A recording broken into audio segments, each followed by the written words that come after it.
The frog pump is a glute exercise that is essentially isolating the glute musculature. So when you do it, you'll probably feel it in the lower part of the glutes, but then also in the lateral and upper portions of the glutes, just because the legs are rotated out to the side. So when you get set up, you want your feet not too far away because you might feel that more in your hamstrings, not too close because it's going to limit your range of motion. Instead, you should be set up so that when you lift, your shins are almost perpendicular to the floor.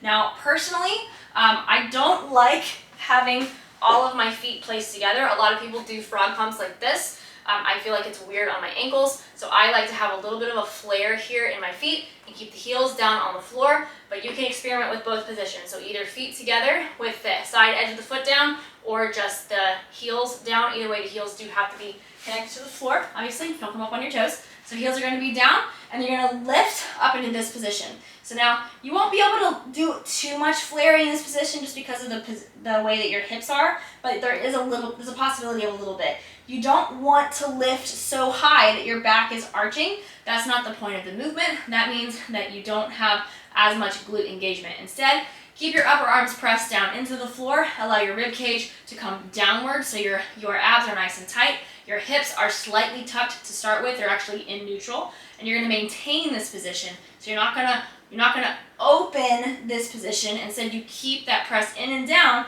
and then do the majority of the motion through your hips, not through your spine. Okay, so keeping that pressure downward, pressing down into the floor, and you'll definitely accumulate a ton of repetitions on this exercise, usually between 30 and 100, somewhere in there, and then you'll rest and just do it again. This is just pretty light exercise for the glutes.